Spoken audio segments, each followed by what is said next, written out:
Welcome to Creative Tien channel. Today I'm going to make 24 stitches punch card that has Christmas patterns, and you can download the PDF. I will have the link in the description box below. So if you have a punch card knitting machine, either the standard gauge or the bulky gauge, you can use this standard 24 stitch card. If you do hand knitting, you can also use this chart. For this one, I use standard 24 stitch wide, and I have 60 rows. And I draw out 24 stitches and 60 rows tall. And depends on your design, you don't have to go all the way to 60. You can cut it shorter, and when we knit, we can use the clips to close the top and bottom, so it becomes a continuous loop. And you can cut off the extra rows to match your design. And for Christmas, obviously you have Christmas tree, you have snowflake and reindeer and some type of flowers. For this design, you can continue repeating. It will repeat the whole pattern again and again, or you can just stop here. Even if you just repeat once, maybe for the bottom of your sweater, it will still look fine. And because we have to punch out the pattern by ourselves, you can rearrange it and design your own. And the size of the pattern can be affected by your machine. If you have a standard gauge machine, it will be smaller than the bulky gauge. So just make a sample and see which one you like. Now I have my sketch, and I decide where I want to punch out, and I draw it on my actual punch card. And I use a color pencil so I can erase easily. And then I make some final changes.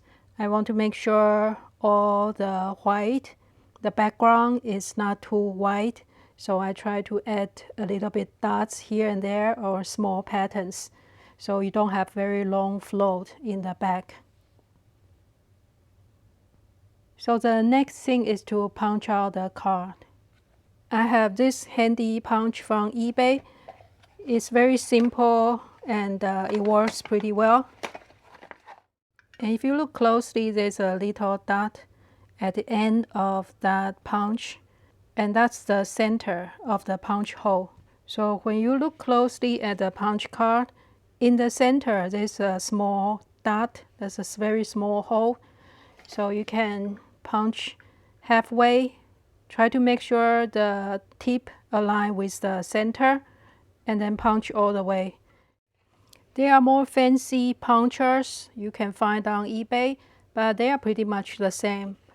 And this can only reach to halfway, the 12 stitches, and for the other side you have to turn to the other way. So now we just need to punch out all the holes that we marked.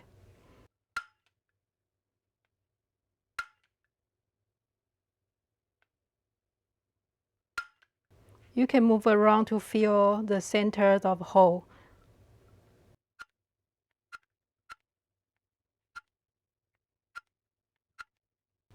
And if you make mistake, you can always cover it with a tape.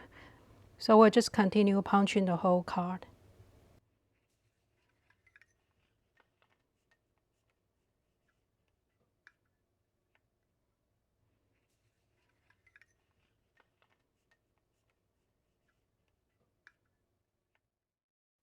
I'm going to use these two colors of yarns and see how it looks. And I'm going to use my bulky knitting machine, Brother 260. So I place the card in and turn the dial. Now I'm going to overlap the last few rows so it becomes continuous pattern. The 54 and 55 will be overlapped. So I place a little clip at the end, and I will just overlap the last few rows.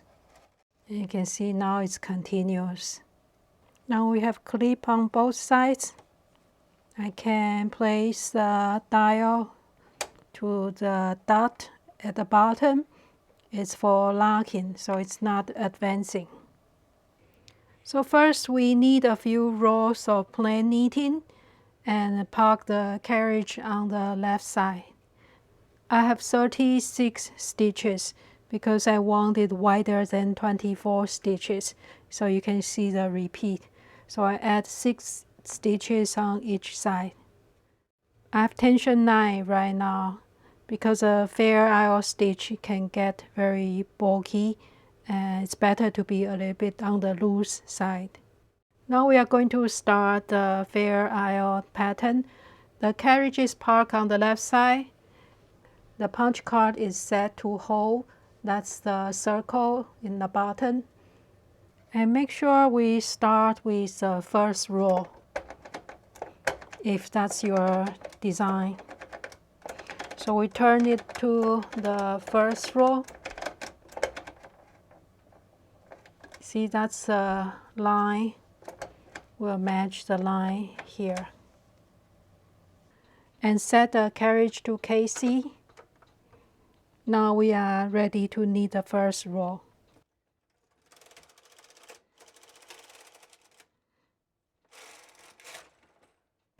And you can see the stitches are selected. Next, we want to start a multicolor knitting. There's an MC button on the top. We push that in, and then we unlock our punch card. So we move it to the center. That's a triangle, the smaller triangle. The one on top is an elongated shape. And now we are going to thread the yarn, the second yarn to the left side. And I'm going to place it in the B position. If you see closely, the first position is the A, and there's a B pointing to here. So you have to close the gate and place a yarn like that. So that's the setting, and we can start knitting back and forth.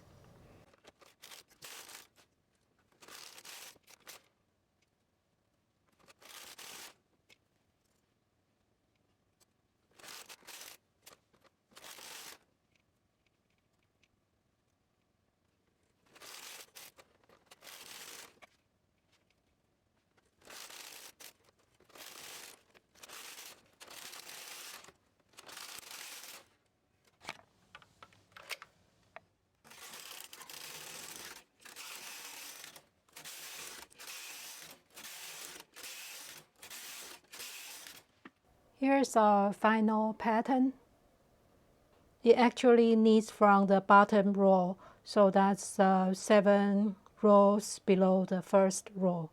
So you can decide where do you want to start the pattern. And here is the deer, Christmas tree. Overall, it's not too bad. So you can find the download link in the description box, and I hope you like it. Thank you so much for watching, and see you next time.